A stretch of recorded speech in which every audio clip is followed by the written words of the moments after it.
두 번째 내용으로 가겠습니다. 아이 청아하다. 네. 식량 위기론에 관련된 얘기들을 좀 해보려 그래요. 식량이 어렵다라는 얘기가 많죠. 이게 이제 어려운 이유가 생산이 어려운 게 아니라요. 생산 활동이 멈춰서 어려운 거예요. 뭐 있던 돼지가 어디 가겠습니까? 있던 닭이 준 건 아닌데, 있던 농장이 줄어든 건 아닌데, 이게 이제 노동할 인력들이 현장에서 빠져나와 버렸기 때문에, 그래서 이제 배가 고파지는 거죠. 공급이 안 되는 겁니다. 그냥 닭공장 안에 알이 막 쌓여 있는 거야. 그러니까 닭들이 알을 낳다 지쳐서 알을 걷어 차내고 새 알을 키우기 위해서 알을 걷어 차내가면서 해도 누가 와서 돌봐주는 사람이 없기 때문에 사실상 이 먹이 사슬이 붕괴되고 있는 겁니다. 붕괴되고. 그러니까 인간이 아무리 똑똑하고 아무리 많은 자본을 가졌고 뭐 현대화 기기가 다 필요치 않아. 결국은 인력이 제일 중요한 거예요. 사람이 움직이지 않으면 아무리 좋은 설비나 그 여건하에서 생산이 안 된다는 거죠. 그러니까 지금 미국이 이제 어떤 식량 위기론 같은 거를 떠들어대고 있습니다만 기업적으로 움직이는 쌀이나 밀, 보리 뭐 이런 것들이 부족할 가능성은 거의 없어요. 이미 또 그런 그 식량들은 충분히 이 자급과 재고량들이 쌓여 있습니다. 쌓여 있어요. 우리가 이제 흔히 생각하면 1년 동안 농사를 지어서 그 농사 안에서 뭐랄까 나온 산물은 1년 안에 다 먹으면 끝나는 걸로 알고 있는데요. 사실 이렇게 수확 이후에 소모되는 기간이 짧은 식자재는요. 우리 인류 전체 식자재 중에 10% 20%도 안 됩니다. 채소라든지 과일이라든지 신선육, 우유 뭐 일부 이런 류를 제외하고 나머지는요. 현대 보관 기술을 통해서 뭐 짧게는 몇 년, 길게는 수십 년 동안 보존을 할 수 있을 만큼의 보관 능력을 갖고 있어요. 그래서 이 보존 능력을 통해 가지고 뭐 쌀이나 밀 같은 걸 예를 들어 비축을 해갖고 모아놓는다고 하면 20년, 30년 이상의 인류의 식량도 얼마든지 비축할 수가 있습니다. 그런데 안 하는 이유는 뭐냐? 계속 지어서 새로 만들어지기 때문이에요. 새로 만들어지는 거를 소화시키기 위해서 그러니까 기존에 먹을 게 있지만 새로 농장에서 나온 것들을 사주지 않으면 이 농장주가 망하기 때문에 지금에 있는 이 쌀들을 팔지 못하게 되더라도 재고로 쌓아놓게 되더라도 차라리 이걸 버려버리고 새로운 것들을 받아들여 가지고 선순환 구조에 집어넣기 위해서 이러한 곡물들을 먹지는 못할 만큼 폐기를 하고 있는 게 사실 이 곡물 시장의 문제라는 거죠. 지금의 이제 이 사태들이 계속해서 그 진행이 되게 되면요, 인류는 어쩔 수 없이 이 주변에 있던 모아놨던 재고들을 딸딸딸 긁어먹게 될 거예요. 그러니까 새로 농사를 지으러 가는 것보다 농사 지으러 나가면 위험하잖아. 그러니까 그동안 창고에 몰래 놨던 숨겨놨던 비축 식량들을 꺼내서 먹기 시작하게 된다는 거죠. 그러니까 모든 그 공산품의 유통이 그겁니다. 유통이라는 게 없이 소비자와 생산자가 직접 만났으면요.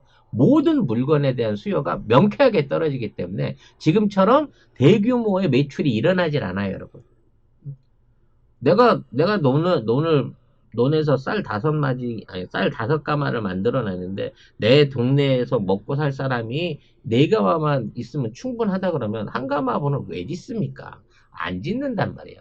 근데 5가마를 지어놓고 1가마가 남은 거를 마저 팔기 위해서, 야, 사실은, 어, 이게 이제 내년에 뭐 흉년이 되면 값이 2배가 될 수 있다든지 아니면 야 너 4사람이 아니야 네가 알고 봤더니 8사람이었어 그렇기 때문에 결과적으로는 농산물이 이만큼이 필요하기 때문에 이만큼 네가 더 비축을 해야 돼 뭐 이런 방식으로 중간에 유통업자들의 사기를 통해 가지고 필요 이상의 농산물들이 계속해서 어딘가에 쌓여 있다는 거예요. 화장지가 됐든 식량이 됐든 내가 소비할 양의 몇 배가 유통업체의 창고 안에 갖춰져 있고 요걸 어떻게 비싸게 팔까라고 수요를 조절하면서 그 타임을 놓치고 있는 겁니다. 그러다가 이 수요 안에 도저히 소비를 못하겠다라고 생각하면 50% 세일하거나 그 자체를 폐기해서 없애버리는 거죠. 왜냐면 그 가격을 유지해야 되니까. 그러니까 이런 방식으로 식량 시장도 전반적으로 유지되고 있다고 생각을 하시면 됩니다. 전 세계적으로 이제 콩은 미국이 제일 많이 나고요. 밀은 러시아가 제일 많이 나죠. 그 외에 뭐 감자는 중국이 많이 나고. 감자는 주식이 아니라 좀 빼야 되나? 하여튼 세계 각국의 국가들이 나름대로의 식량 자산들을 가지고 있고 이거를 무기화하기 위해서 수요 조절을 하고 있습니다만 앞으로 이런 부분에 있는 것들을 이제 옛날처럼 많은 가격으로 통제할 수 없는 상황이 일어나게 됩니다. 그건 뭐냐면 아까도 말씀드렸다시피 재고를 먹기 시작한다는 거예요. 그러면 신규로 뭘 안 사. 그러면 새로 만들어지는 올해 들어오는 농산물들이 정상적으로 만들어지게 된다고 치면 엄청나게 많은 재고가 쌓여버리게 되는 상황이 나와요. 그래서 오히려 지금에 있는 사태는 농산물 가격 상승이 아니라 하락을 볼 가능성이 높습니다. 사람들이 깨우치는 거죠. 에이, 쌀 알고 보니까 여기저기 많이 있었네. 슈퍼에 가도 있고, 마트에 가도 있고, 창고에 가도 있고, 우리 집에 있는 거 갖고도, 내가 이렇게 쌀을 4가마씩 둘 게 아니라 2가마만 가지고 충분히 먹고 살겠는데, 이러한 방식으로 현명한 소비가 일어나게 되는 거고, 그동안 요거를 가지고 사기를 쳤던 곡물 기업을 비롯한 유통 기업들은 된소리를 맞게 될 가능성이 높다는 거죠. 근데 거기에 대한 이제 엄살을 피우기 위해서 벌써부터 앞으로 식량에 대한 위기가 온다라고 얘기를 하는 거예요. 그러니까 식량의 양이 부족한 위기가 아니라 식량 가격이 폭등하거나 폭락할 수 있는 위기를 얘네들은 식량 위기라고 말하고 있는 거죠. 근데 이제 그게 안 되는 나라들이 있어요. 전적으로 해외에서 음식이라든지 생필품을 사들여야 되는 나라들. 뭐 싱가포르 같은 도시국가라든지 유럽 안에 있는 뭐 영국이라든지 뭐 이런 국가들 애초에 농사를 지어본 적도 없고 언제나 돈을 주고 곡물을 사서 먹고 생필품을 사서 먹는 버릇이 들어있는 나라들 같은 경우에는 지금에 있는 상황이 이제 굉장히 불안해진 겁니다. 분명히 예를 들어 싱가포르의 예를 들어 말레이시아 안에 내가 먹어야 될 오렌지를 비롯한 생수, 음식, 쌀들이 있어요. 없는 게 아니야. 근데 그걸 걷어들일 사람들이 일을 안 하기 때문에 얘네들이 물건을 안 팔겠다는 거예요. 생산을 걷어서 못 들이니까. 그 말레이시아 사람들 일을 안 해도 먹고 살 게 있으니까 굳이 생산을 독려해갖고 물건을 만들으라고 하는 데 대해서 개입을 안 해. 개입을 안 하기 때문에 결과적으로 말레이시아 사람들은 밥을 안 굶지만 왜냐면 금수 조치를 해버리죠. 수출할 게 없다. 금수 조치를 해버리면 밥을 안 굶지만 그동안 이거를 사 먹던 애들은 야 이제는 어디 가서 꼼짝없이 얘네들은 밥을 굶어야 되는 이 사각지대에 있는 국가들이 생겨난다는 거죠. 네. 인도가 지금 밀수확을 포기를 했고요. 프랑스, 영국, 독일, 이탈리아 같은 경우에는 이제 애초에 큰 농장은 없으니까 딸기라든지 아스파라가스라든지 뭐 계란 뭐 이런 류의 그 식가공품 뭐 이런 것들에 대한 이제 부족 현상들이 올라오고 있어요. 근데 절대적이진 않아. 이런 식품들이 없다 그러니까 딸기나 블루베리 뭐 아스파라가스를 못 먹는다고 해서 사람이 굶어 죽진 않잖아요. 이거 부식에 가깝잖아. 가격이 오를 뿐이지 이 자체가 뭐 식량난이라고 말할 위기는 아닌데 이걸 갖고 이제 문제를 거는 거죠. 그러니까 우리나라도 그런 말이 있을 거야. 시중에서 이제 더 이상 체리를 먹을 수가 없습니다. 중국이나 미국이 뭐 수출을 안 하기 때문에 체리 가격이 2만 원으로 올랐습니다. 소비자 물가가 너무 비싸졌습니다. 라고 얘기를 하지만 사실상 그게 꼭 우리 생활에 필요한 건 아니야. 우리가 먹는 마늘, 김치, 고추, 쌀 이런 것들 있잖아요. 요즘 그 백종원이 하는 그 만남의 광장에서 보면 알지만 소비가 넘쳐날 정도 우리나라에 많아요.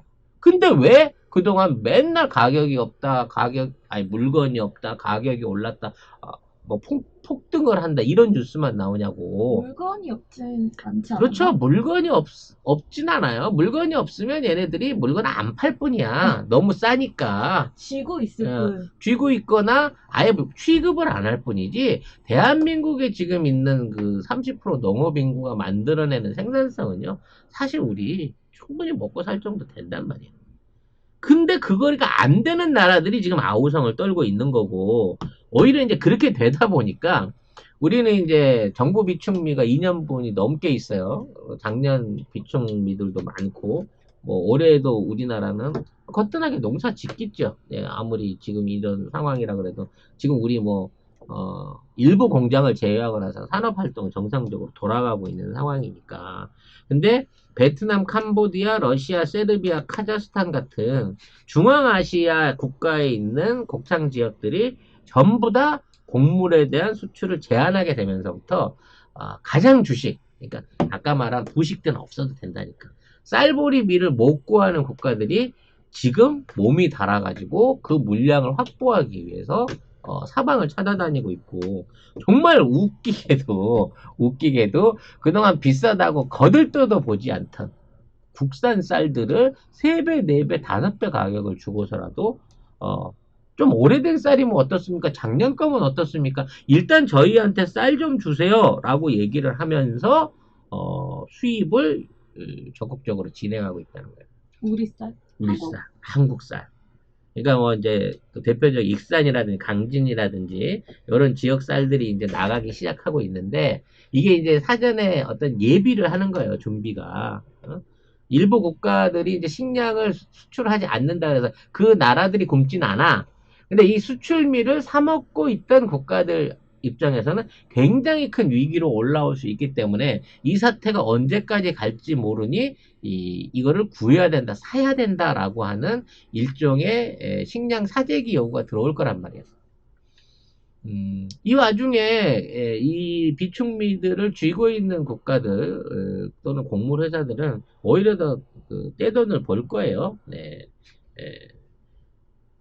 그렇지만 나머지 이제 일상적인 농업을 유지해 왔던 게, 우리나라 참 보조금을 줘가든 어찌 돼가든 이 노인 인구로 갖고 어떻게든 농업을 유지해 오고 있던 나라들한테는 오히려 이게 식료품 수출이라든지 어떤 식품 브랜드 개발 성공의 어떤 새로운 여지가, 그 새로운 시장이 열릴 수 있다는 거죠.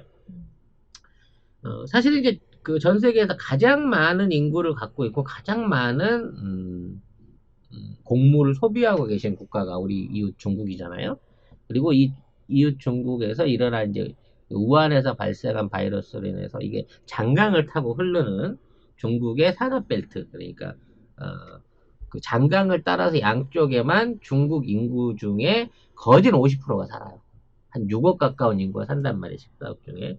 그 안에서 농장도 하고 공장도 하고 이걸 해갖고 중국 산업을 다 매겨 살리는 거야. 그러니까 이 장강 주변만 우리로 말하면 도심이고, 나머지 좀 변방에 있는 국가들은 완전히 이제 뭐랄까 시골이지, 우리로 말하면.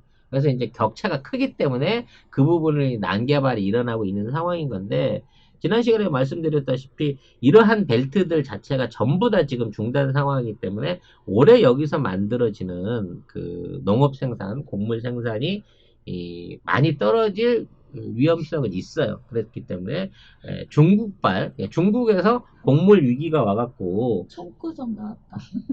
전 세계 전 세계적인 곡물 위기가 올 거다, 뭐 이런 식의 그 얘기들이 있는데, 사실 이것도 와전된 거예요. 네. 중국인들이 이제 그 주로 먹는 곡물들이 밀인데요. 이 밀은 사실 러시아나 중앙아시아에서 수입된 밀들이 전체를 차지하는 거고, 나머지 곡물들이 많이 나는 거는 북부 지방에, 우리로 말하면 옛날 만주 지역, 동북 삼성 지역에서 쌀이라든지 청과라든지 과일 뭐 이 관련된 것들이 많이 나는데, 그쪽 지역은 코로나에서 약간 이제 비껴가서 피해가 그리 크지 않았기 때문에 중국 안에서도 올해 그 식량 자급률은 크게 문제가 없을 겁니다. 근데 선물 시장 안에서는 가격이 오른다고 하면서 이 가격들을 막 끌어올리고 있고, 이 자체가 이제 미국 뭐 칼기를 비롯한 다국적 그 식량 기업들의 일종의 농간이다라고 이해를 해야 된다는 거죠. 그럼 지금 중국이 곡물도 수출 러시를 하고 있다는 거예요? 중국이 이제 원래 수출 안 하니까 농산물 수출 어느 정도 막고 있는 거고요. 네. 이러한 내용을 이제 부풀려 갖고, 자, 이미 중국의 인구가 이번에 코로나로 인해서 농업 생산이 줄어가지고, 그것 때문에 중국인들이 엄청나게 곡물을 사들일 거고, 그래서 세계적으로 대기근이 온다, 부족 사태가 온다라고 하는데, 다 새빨간 거짓말이라는 겁니다. 일부 국가들, 아까도 얘기한 싱가포르나 대만이라든지, 이런 마치 우리나라 제주도처럼, 도저히 자기가 생산이 안 돼서 외부에 의존하고 있는 국가들을 제외한 나머지 국가들은 어지간하면 농업을 하고 있고, 주된 주식들을 자급자족 하고 있기 때문에, 이거 옛날에 14세기, 15세기 때 무슨 대항해 시대 때 그 시대도 아니고, 이러한 걸로 인해서 곡물의 위기가 오지는 않는다는 거예요. 다만, 이걸 갖고 가격 조정을 하려고 하는 세력들이 있어서 사실은 떨어져야 되는데, 가격이 올라간다고 거짓말 하는데, 뉴스에 속으면 안 된다라고 얘기를 하면 되는 거죠. 우리나라 언론도 여기에다가 막 그 가짜 뉴스를 갖다 퍼부어요. 뭐냐면 한국의 곡물 자급률이 23%밖에 안 된다. 그러니까 우리나라가 80% 이상을 외국에서 수입해서 먹고 있다는 얘기야. 근데 그건 사실이에요. 마늘이나 양파부터 시작해갖고 쌀을 제외한 거의 모든 재료들을 해외에서 많이 갖고 오는 게 맞아요. 중국? 뭐 중국을 비롯한 여러 나라, 사실 지금은 유통거리가 짧아졌기 때문에 뭐전 세계가 우리나라에 다 집어넣어요. 깨는 아프리카에서 오고, 콩은 또 남미에서 오고, 이거 난리도 아니야, 우리나라. 근데 이거 자체가, 왜 이렇게 되느냐면, 28%가 된 거냐면, 국산이 비싸기 때문에 수입산에다가 적극적으로 투자를 해갖고, 싸다는 이유로 그거 물가 안정을 시킨다고 이거를, 싼 수입산을 많이 들여와서 자급자족률이 떨어진 것 뿐이에요. 다 난다고. 양파도 있고 마늘도 있고 콩도 심기만 하면 정말 팔린다는 보장만 있으면 얼마든지 잘 팔 수 있을 만큼 생산 수요를 할 수 있어요. 우리나라는 사계절이 구분되어 있기 때문에 감자 심고 싶으면 감자 심고 심고 싶으면 배추 심어. 맞아. 언제든지 농장을 효율적으로 조절해갖고 운영할 수 있는 여지가 있단 말이야. 땅도 비옥하고. 근데 이 수입업자들이 장난을 쳐가지고 수입 곡물로 인해갖고 가격을 조정한다고 하고 있는데, 국산 곡물도 산지 직송만 연결해주면 충분히 자립적으로 만들고 소비시키고 운영할 수 있을 만큼 여건이 돼 있다는 거야. 왜 IT를 다 하는데 농업만 IT를 안 하냐고. 농협 때문에. 그렇지. 농협 때문이라고 말하면 너무 이제 우리가 약간 국가가 잘못하는 것 같고, 농협이라는 업체와 같이 손잡고 짜움을 하고 있는 이런 식자재 유통업자들, 이 사람들의 폭리에 의해 가지고 사실 국민들 전체가 피해를 보고 있는 상황이 있다는 거야. 이 기회에 이거를 완전히 뜯어고칠 각오를, 아니 방법을 만들어야 돼요. 우리나라 정도의 IT 기술 가지면 중국식의 스마트 농법이 충분히 가능합니다. 올해 마늘은 얼마가 필요하고, 양파는 얼마가 필요하고, 고추는 얼마가 필요한지에 맞춰가지고, 전체적인 시스템을 짜고, 그 안에서 할당량들을 나눠서, 농가들이 과생산이나 부족 생산 없게끔 이것들을 생산하고 소비자한테 직거래하는 연결을 붙이면, 진짜 윈윈할 수 있는, 이런 게 진짜 IT 강국으로서 할 수 있는 역할들이 충분히 있는데, 아직도 이걸 못하게끔 아날로그로 차단하고 있는 세력들은, 지금에 있는 이 농산물 가격 갖고 장난치는 세력들이랑 똑같은 그런 목적을 가진 불온한 세력들이 이 모양을 만들어 가고 있다는 거예요. 물론 밀 같은 경우에는 우리가 사실 이제 99% 이상을 합니다. 우리나라는 밀을 안 심어요. 그렇기 때문에 예를 들어 밀가루가 수급이 어려워진다고 하면 더 이상 라면을 못 먹게 되는 사태는 올 수 있습니다. 하지만 그렇게 밀가루가 지구상에서 사라질 정도로 지금의 상황이 위기 상황은 절대로 아니라는 거.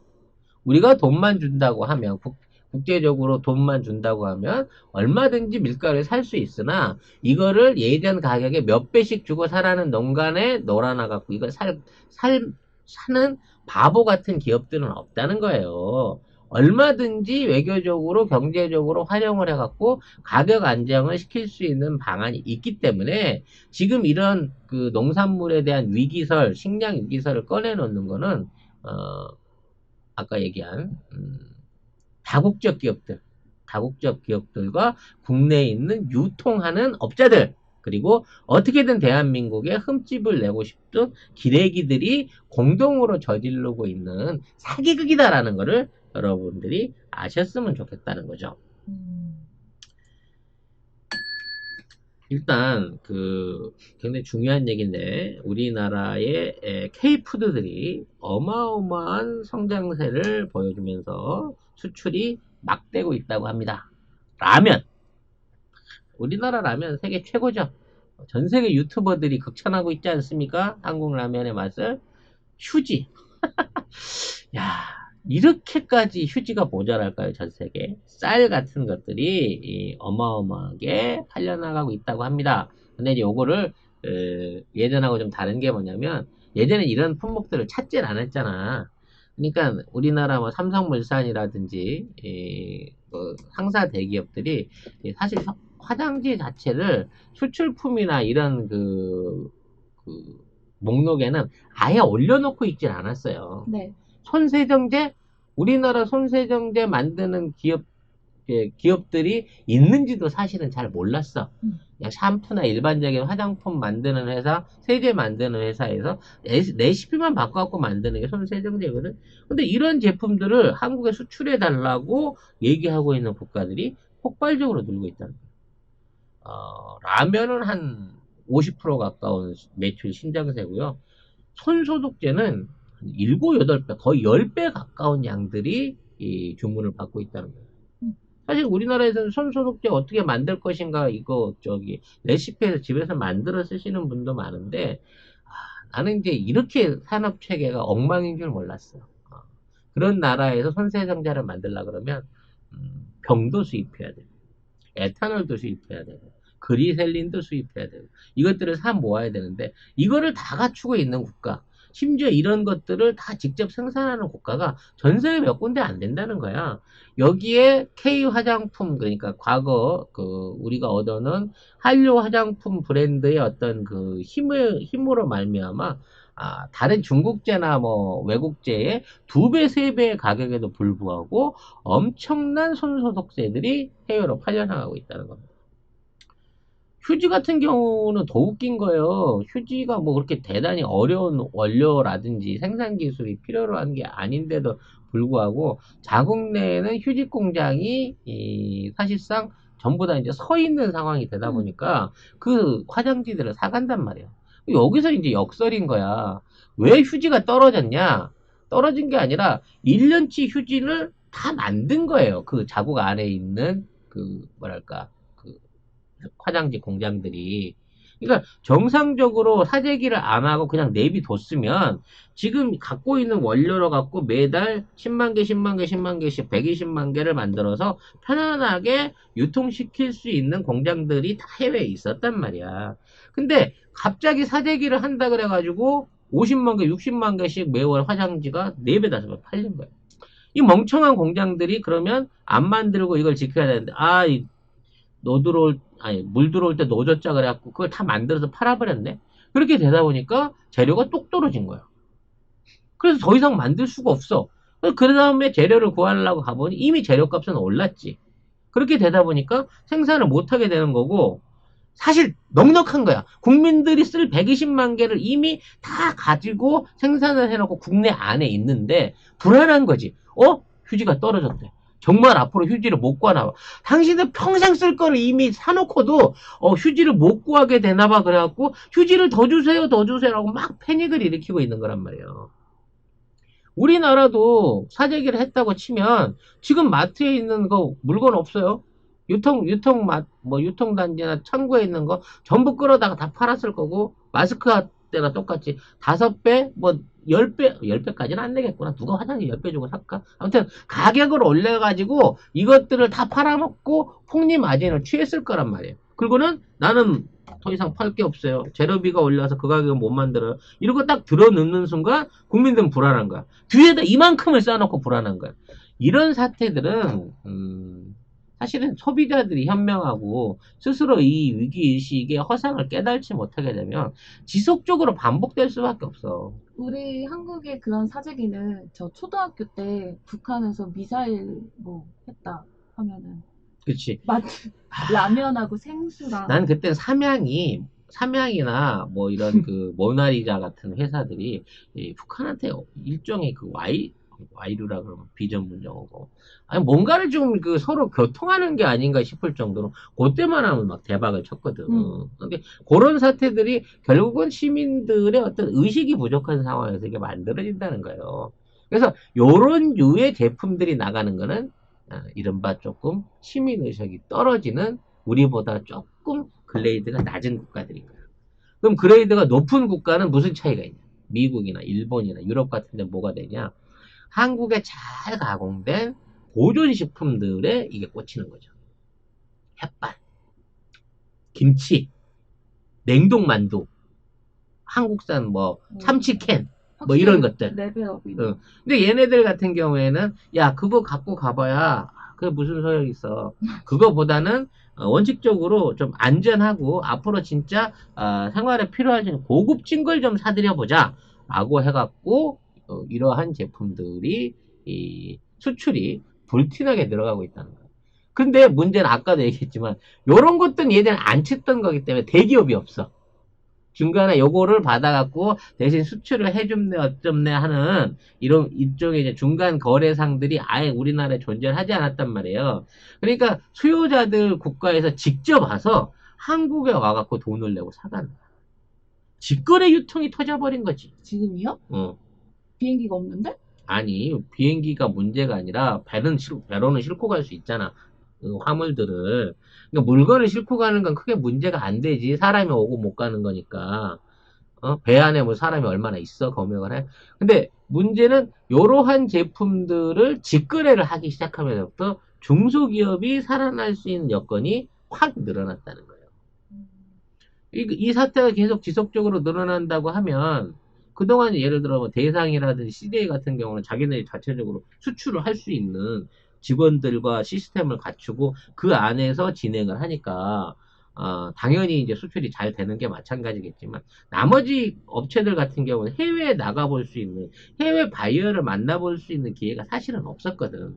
근데 이제 소문 나가지고 한국에 가면 화장지도 있고 쌀도 많고 라면도 있고 심지어 2년씩 보관해서 먹을 수 있는 햇반 같은 정말 희한한 제품들이 있다네 라는 소문이 나기 시작하면서부터 전 세계의 중소 바이어들이 우리나라의 중소기업들을 직접 찾아오고 있다는, 이게 앞으로 우리나라 중소기업이나 경제가 풀릴 수밖에 없는 이유를 제공하고 있다는 거야. 돈 있는 놈이 대상이야. 니네 제품 나 줘. 내가 20% 먹고 너 10% 떼주고 30% 마진 나면 장사하자 이러면 말 그대로 내가 벌어서 엉뚱한 놈한테 다 바르는 꼴 되잖아. 근데 이게 없이 직접적으로 중소업체 제품들이 한류라고 하는 브랜드를 타고 한국의 신뢰성을 가지고 이렇게 팔려나가게 되면 우리가 지금 내수가 못 일으키네 뭐 경제가 어렵네라는 얘기 싹 없어진다니까. 결국 전 세계가 유일하게 우리나라만 플러스 성장을 할 거다라고 뭐 세계은행이 예언을 했다고 하지만 송 작가는 그 전에 이미 예언을 했어요. 이거 우리 대박이다.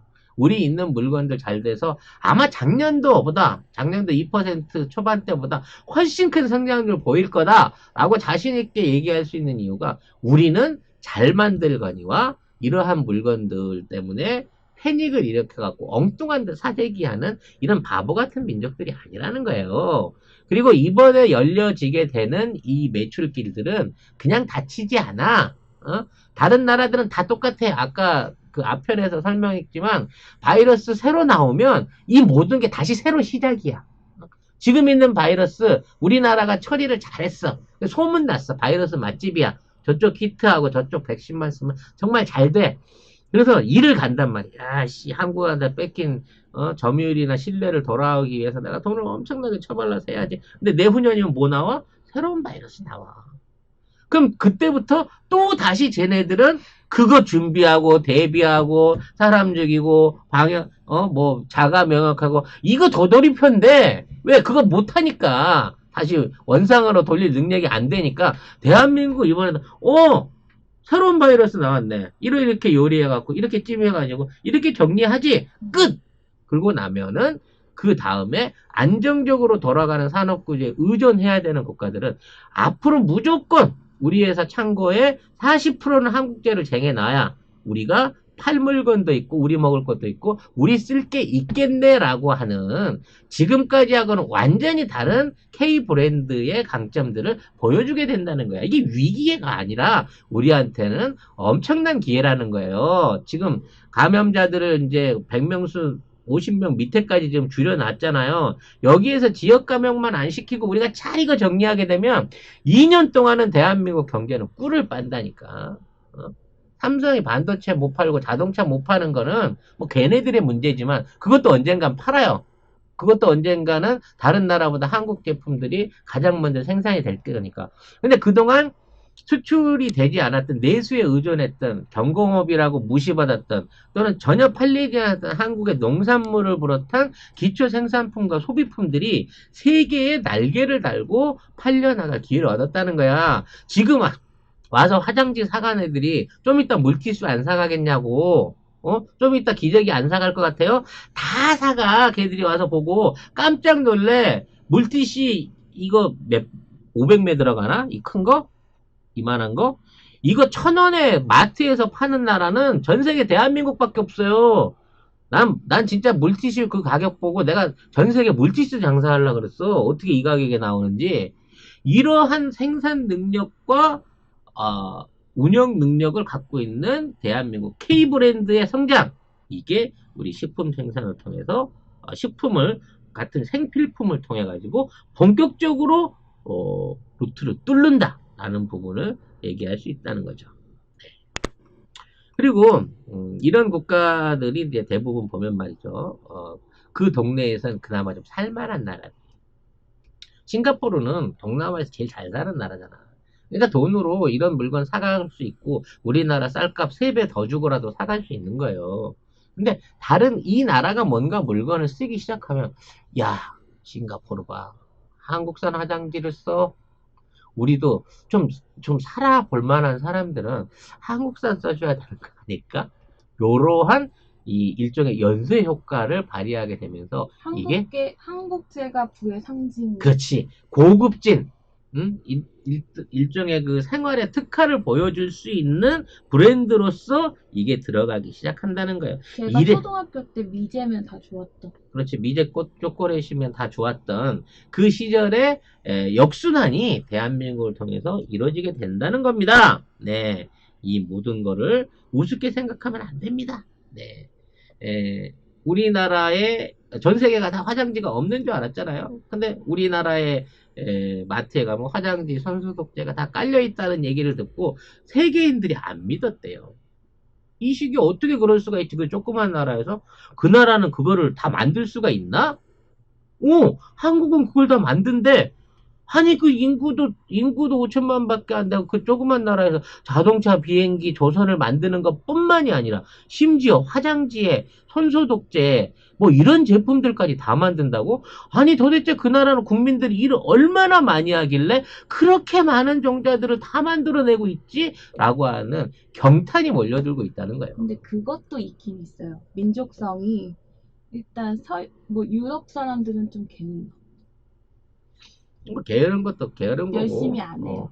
이것들이 옛날부터 이제 식민 지배를 통해 가지고 그 착취의 경제를 해왔고, 지들이 소비를 한다는 이유로 생산자를 정말 깔보는 듯한 정책을 많이 취했기 때문에 그동안 세계 무역의 구조가 생산자 중심이 아니라 소비자 중심이었단 말이에요.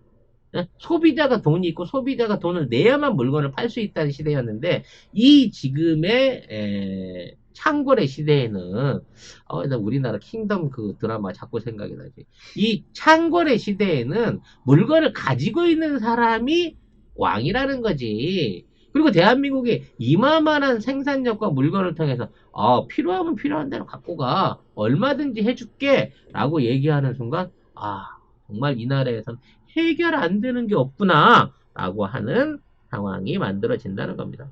여기에다가 이제 일부 뭐 김치라든지 뭐 유산균, 뭐 건강식품, 홍삼 뭐 이런 류의 제품들에도 엄청난 수출입 문의가 오고 있다. 저희 파켓몰에도 있어요. 네, 우리 파켓몰에 있는 제품은 너무 싸죠. 네, 내수가 좋아지면 파켓몰로 물건이 안 들어오고 전부 다 수출이 다 돼버려가지고 파켓몰이 문 닫을 수 있는 위기가 올 수 있습니다만, 그래도 상관없습니다. 대한민국 중소기업 만세, 대한민국 중소상인들 만세, 우리 자영업자들, 농민들 만세 부를 수 있는 날이 옵니다. 선거만 잘합시다. 선거. 네, 대구 이번에. 그렇죠. 대구. 네. 대구 얘기는 하지 맙시다. 왜요? 암 걸릴 것 같아요, 생각을. 이거 되게 중요한 사건인데? 지금 저기 의사들 그 수당 떼먹은 얘기 하려고 그러는 거잖아. 모든 네. 지금 도와주러 가신 모든 간호사, 의사, 다 의료진들 지금 월급이 안 나오고 있대요. 중앙정부는 2억 원 넘게 다 보내줬다고 하는데. 그러니까 지들 목숨 살리러 온 사람들 임금 체불하고 바꿈기고 숙소에서 쫓아내고 있는 사람들이 그쪽 동네 사람들인 거죠. 근데 그 사람이 나쁘겠습니까? 노원구 사는 권영진이 나쁜 거지. 근데 선거 잘못하는 사람도 나빠. 이제 다음 진행을 합시다. 죄송해요. 네. 잠깐 말 자를게요. 네. 제가 마음이 급해가지고 2억 원이라고 했네요. 200억 원. 죄송합니다. 가시죠. 네, 200억을 받아놓고도 의사들 월급을 안 주는 대구. 200억 원이 넘었대요. 네. 네. 체불 임금만 200억이 넘었다는 거죠. 아니, 중앙정부가 넣어준 돈이. 그대로 쓰세요 하면서. 그 돈 갖고 지네 공무원들 그 수당 40%는 다 이렇게 해놨던데. 네, 짜증나네요. 네, 가시죠.